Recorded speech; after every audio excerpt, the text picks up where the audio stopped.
12వ ఆవిర్భావ దినోత్సవం గ్రాండ్గా జరుగుతున్నటువంటి మన జనసేన పార్టీ ఈ సభకి విచ్చేసినటువంటి కార్యకర్తలకి, జన సైనికులకి, వీర మహిళలకి అందరికీ, అలాగే ఇక్కడ ఉన్న లీడర్స్ అందరికీ, నాయకులందరికీ, మహిళా నాయకురాళ్ళందరికీ కూడా 12వ జనసేన ఆవిర్భావ దినోత్సవ శుభాకాంక్షలు తెలియజేస్తున్నాను. సో కొన్ని సందర్భాల్లో మాట్లాడటం మాటలు కరువు అవుతాయి, ఏం మాట్లాడాలో అర్థం కాదు. ఎందుకంటే ఒక సంవత్సరం దాదాపు 9 నెలలు 10 నెలల క్రితం మనం అధికారంలో లేవు. అప్పుడు మనకి ఎలాంటి విషయాన్నైనా, ఏ విషయాన్నైనా తీవ్రంగా మాట్లాడగలిగేటువంటి శక్తి ఉంది. కానీ ఇప్పుడు అధికారం వచ్చిన తర్వాత మనం ఒళ్ళు దగ్గర పెట్టుకొని చాలా కేర్ఫుల్గా ఉండాలి. అలా ఒళ్ళు దగ్గర పెట్టుకోకుండా నోటికి వచ్చినట్లు మాట్లాడితే ఏం జరుగుతుందో మనందరం కళ్ళారా చూస్తున్నాం. ఇవాళ అహంకారం తలకెక్కి నోటికొచ్చినట్లు మాట్లాడి చిన్న పెద్ద తేడా లేకుండా బిహేవ్ చేసినటువంటి, మాట్లాడినటువంటి కొంతమంది ప్రతిపక్ష అని చెప్పలేములేండి, ప్రతిపక్షం లేదు కదా, నాయకులకి ఏం జరిగిందో తెలుసుకున్నాం. కాబట్టి ప్రతి మాట ఆచితూచి మాట్లాడాలి. సో అందుకని కొంచెం అది కూడా కాకుండా మేమందరం కూడా మాకు కొన్ని లిమిటేషన్స్ ఉన్నాయి. మన ప్రెసిడెంట్ గారు ఏమాత్రం ఒక మాట తేడాగా మాట్లాడినా ఒక ఏ విధంగానూ స్పేర్ చేయనటువంటి వ్యక్తి, ఒక డిసిప్లైన్డ్ లీడర్ ఆయన. సో ఆయన ఆధ్వర్యంలో చాలా జాగ్రత్తగా పనిచేస్తాం, జాగ్రత్తగా మాట్లాడతాం. Thank you very much. అసలు ఒక 12 సంవత్సరాల కాలం అంటే మన హిందూ సాంప్రదాయంలో 12 సంవత్సరాలకి ఒక ప్రత్యేకత ఉంది. మన కృష్ణా, గోదావరి లాంటి నదులకి పుష్కరాలు జరుగుతుంటాయి, చాలా పవిత్రమైన రోజులు అవి. అలాగా మిగతా అన్ని ఆవిర్భావ సభలు ఒక ఎత్తు అయితే ఈ 12వ ఆవిర్భావ సభ ఒక నదికి వచ్చిన పుష్కరాలు ఎంత పవిత్రమైనయో అంత గొప్ప రోజు ఈరోజు. సో ఈ అవకాశం మనకి ఇచ్చినటువంటి పవన్ కళ్యాణ్ గారికి మనం అందరం సదా కృతజ్ఞులై ఉండాలి. ఇప్పుడు పవన్ కళ్యాణ్ గారు ఆయన సాధించినటువంటి సక్సెస్, ఆయన సాధించినటువంటి విజయం మనం ప్రత్యేకంగా చెప్పుకోకర్లా. 100కి 100% స్ట్రైక్ రేట్ తోటి ఆయన విజయాన్ని, అద్భుతమైన విజయాన్ని సాధించడంతో పాటు అటు రాష్ట్రంలోనూ దేశంలోనూ ప్రభుత్వాలు నిలబెట్టడానికి ఒక వెన్నెముకగా నిలిచారు. సో ఆయన గురించి ప్రత్యేకంగా ఏమీ మాట్లాడక్కర్లేదు, ఎందుకంటే చాలామంది చాలాసార్లు మాట్లాడుతున్నారు. మనం తెల్లారులేస్తే టీవీల్లో అన్ని చోట్ల చూస్తున్నాం. ఆయన తీసుకున్నటువంటి Panchayati Raj, water works, forest department ఎంత ఎఫిషియెంట్గా పనిచేస్తున్నారో, అలాగే మన మినిస్టర్లు తీసుకున్నటువంటి ముఖ్యమైన శాఖలన్నీ కూడా ఎంత ఎఫిషియెంట్గా పనిచేస్తారో మనందరం చూస్తున్నాం. సో స్పెసిఫిక్గా కళ్యాణ్ బాబు గారు ఎంత గొప్పగా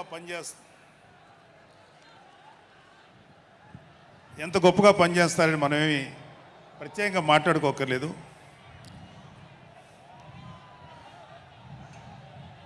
సో అయితే ఎన్ని మాట్లాడినా ఒక విషయం అయితే మనం మాట్లాడుకోవాలి. ఒక సినిమా స్క్రిప్ట్ కానీ, ఒక ఉపన్యాసం కానీ, దానికి కొన్ని లక్షణాలు ఉంటాయి. అంటే ప్రతి స్పీచ్లోనూ ఒక హీరో, అంటే ఒక సినిమాకి చెప్పిన ఒక హీరో, ఒక విలను, ఒక హీరోయిన్, ఒక హాస్యగాడు, ఇలా ఉంటారు. సో మనం వైసీపీ హాస్యగాళ్ళ గురించి చెప్పుకోకుండా ఈ స్పీచ్ని ఎండ్ చేయలేం. ఎందుకంటే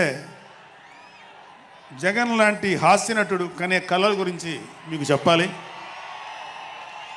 ఆయన ఎలక్షన్స్ అయిపోక ముందు నిద్రలోకి వెళ్ళారు. ఇప్పటికి నిద్ర లేవాలి. అప్పుడప్పుడు నిద్రలో లేచి కలవరిస్తుంటారు.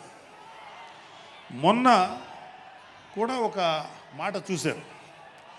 కళ్ళు మూసి తెరిచేలోగా 9 నెలలు అయిపోయినాయి, ఇంకెంత, ఇంకాసారి కళ్ళు మూసి తెరిచేలోపుగా 5 ఏళ్ళు అయిపోతాయి, ఆ తర్వాత అధికారం మాదే అని ఆయన మాట్లాడుతుంటే అంతకన్నా ఏ హాస్యగాడు కూడా అంత అద్భుతంగా చేయలేడు. అంత అద్భుతంగా హాస్యం చూపిస్తున్నారు ఆయన. కానీ ఆయనకి నా సలహా ఏంటంటే, సార్ మీరు నిద్రలోనే ఉండండి, అప్పుడప్పుడు కలవరించండి, తప్పులేదు. ఇంకొక 20-30 ఏళ్ల తర్వాత మీరు కల్లో నుంచి బయటికి రండి, అప్పుడు దాకా మిమ్మల్ని ఎవ్వరూ డిస్టర్బ్ చేయరు. ఇది నాకు మనస్ఫూర్తిగా నేను మీకు ఇచ్చే సలహా. మీరు 20 ఏళ్ల తర్వాత మేలుకోండి, ఆ తర్వాత మీ ఇష్టం. మేమైతే 20 ఏళ్ల దాకా మిమ్మల్ని హ్యాపీగా పడుకోమనే సలహా ఇస్తున్నాం. సో ఆంధ్రప్రదేశ్లో పవన్ కళ్యాణ్ గారి యొక్క చొరవతోటి ఏర్పాడైనటువంటి ఈ కూటమి ప్రభుత్వం ఎన్ని చోట్ల ఎంత పెద్ద సక్సెస్ అయిందో, ఎంత 164 సీట్లు సాధించే దిశగా ఆయన ఎంత కష్టపడ్డారో మనందరికీ తెలుసు.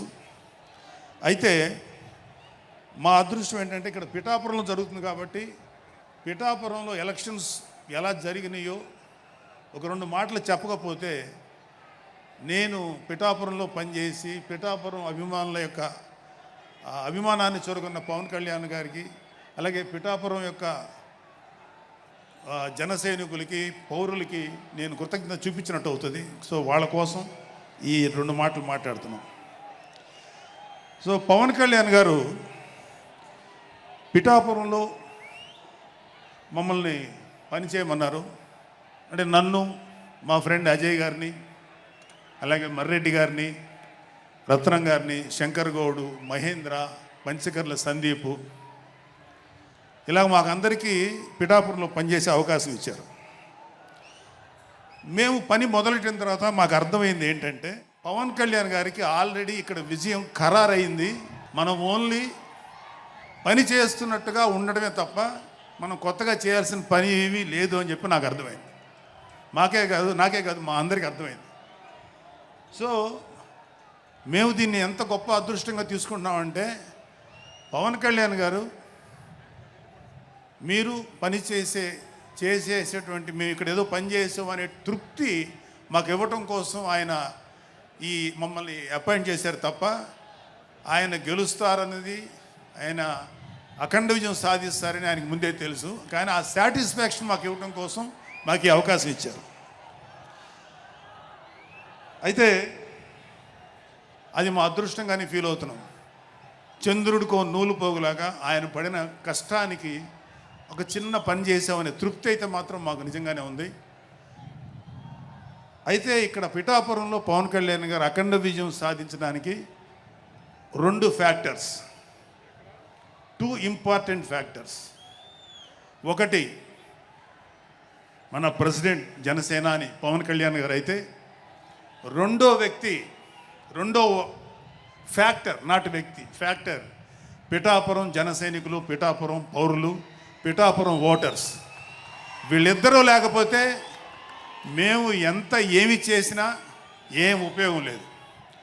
సో మాలో ఇంకెవరైనా సరే పవన్ కళ్యాణ్ గారి విజయానికి నేనే దోహదపడ్డాను అని ఎవరన్నా అనుకుంటే అది వారి కర్మ, అంతకంటే ఏం చేయలేం.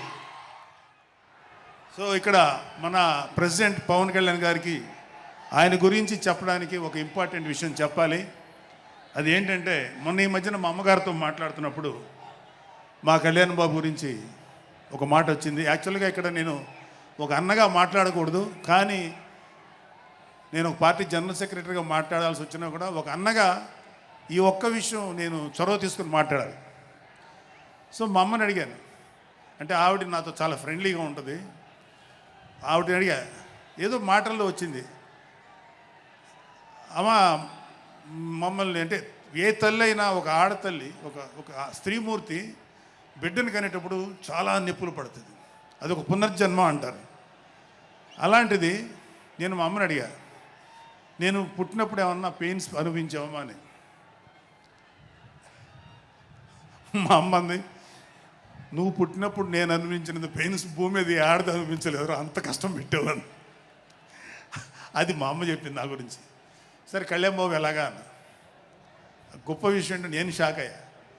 వాడు పుట్టినప్పుడు నాకు పెయిన్ అనేది కొంచెం కూడా తెలియలేదురా, అలాగా నాకు పెయిన్ లేకుండా పెయిన్ ఇవ్వకుండా పుట్టాడు. ఈ విషయం నేను కొంచెం షాక్ అయ్యా. అదేంటమ్మా కనీసం పెయిన్స్ ఉంటాయి కదా, ఏమోరా నాకు ఏమాత్రం పెయిన్ తెలియకుండా పుట్టాడని. సో నేను ఏమంటానంటే,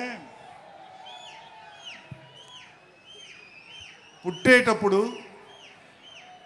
కన్న తల్లికి కూడా ఏమాత్రం నొప్పి బాధ ఇవ్వకుండా పుట్టిన పవన్ కళ్యాణ్ లాంటోడు, అలాంటి నాయకుడు ఈ కూటమి భాగస్వామ్యంలో ఉప ముఖ్యమంత్రిగా ఉన్న నాయకుడు ప్రజలకి ఎందుకు బాధలు రానిస్తాడు? వాళ్ళకి ఏ బాధలు కష్టాలు రాకుండా గుండెల్లో పెట్టుకొని చూసుకుంటాడు. అది మనం కళ్ళారా ఈరోజు చూస్తున్నాం. ఇప్పుడు మనం చూస్తున్నది ఆవగింజలో అరవంతు మాత్రమే. కూటమి భాగస్వామ్యంలో పవన్ కళ్యాణ్ గారి భాగస్వామ్యంలో జరుగుతున్న కూటమి ప్రభుత్వం పరిపాలన ఆవగింజలు అరశాతమే. ఇంకా చాలా ఉంది. ఇప్పుడు చూస్తుంది just tip of the iceberg. అద్భుతమైన పరిపాలన మనకు రాబోతుంది. రాబోయే 20 ఏళ్లలో ఆంధ్రప్రదేశ్ ఒక స్వర్ణయుగం చూడబోతుంది. ఎందుకంటే ఎప్పుడో స్వాతంత్రం రోజుల్లో కొంతమంది మహానుభావులు పుట్టారు. అలాంటి వ్యక్తి ఈరోజు పుట్టడం, ఈరోజు మన ముందు ఉండటం మన అదృష్టం. అలాంటి వ్యక్తి దగ్గర పని చేయడానికి ఇగో ఈ స్టేజ్ మీద ఉన్న ప్రతి ఒక్కళ్ళం గర్వంగా ఫీల్ అవుతున్నాం. మాకు పదవులు వచ్చినా రాకపోయినా ఆయనకి సేవ చేస్తాం. నేనేమంటానంటే, మీరందరూ తెలుసుకోవాల్సింది, మీరు పవన్ కళ్యాణ్ అంత గొప్పవాడు కండి, తప్పులేదు. రాకపోతే అంతగా అవ్వలేకపోతే ఒక గొప్పవాడికి అనుచరుడిగా మారండి, ఏదైనా మంచిదే. నేను ఆ పని చేశాను. రెండో పని, పవన్ కళ్యాణ్ గారు అంత గొప్పగా నేను అయ్యే దమ్ము లేదు, కానీ ఆయనకి అనుచరుడిగా మాత్రం నాకు అవకాశం ఇచ్చారు. అది నేను చాలా సంతోషపడతాను. ఎందుకంటే ఇవాళ కళ్యాణ్ బాబు లాంటి వ్యక్తి, ఇక్కడ ఉన్నటువంటి మా నాయకులు ఎవరైనా సరే, మేము చూస్తున్నది కేవలం ఒక జనరేషన్ కాదు, రాబోయే 3-4 జనరేషన్స్. అంటే మీరు, మీ పిల్లలు, మీ గ్రాండ్ చిల్డ్రన్ ఎంత మంచి ప్రపంచాన్ని చూడాలి, ఎంత మంచి జీవితాన్ని చూడాలి, ఎంత చక్కటి అవకాశాలు రావాలి అనేటువంటి ఆలోచనతోటే ముందుకెళ్తున్నాం. ఖచ్చితంగా రాబోయే 20 ఏళ్లలో ఇది జరిగి తీరుతుంది. పవన్ కళ్యాణ్ గారు ఒక జనరేషన్ కోసం కాదు, రాబోయే 2-3 జనరేషన్ల కోసం కూడా ఆలోచించగలిగేటువంటి గొప్ప నాయకుడు. ఇంకొక చిన్న విషయం ఏంటంటే, నాకు ఎమ్మెల్సీగా అవకాశం ఇచ్చినటువంటి మన ప్రెసిడెంట్ పవన్ కళ్యాణ్ గారికి నా హృదయపూర్వక కృతజ్ఞతలు. అలాగే నేను ఎమ్మెల్సీ కావటానికి నన్ను ప్రోత్సహించినటువంటి వ్యక్తులు, లేదా నేను ఎమ్మెల్సీగా ఉండాలని కోరుకున్న మీలాంటి ఎంతో అభిమానించే కార్యకర్తలు, అలాగే మా నాయకులు, ఆ రోజు నాకు సపోర్ట్గా వచ్చినటువంటి మా నాయకులందరూ, మనోహర్ గారు, రామకృష్ణ గారు, విష్ణుకుమార్ రాజు గారు, లోకేష్ గారు, వీళ్ళందరికీ కూడా నా హృదయపూర్వక కృతజ్ఞతలు.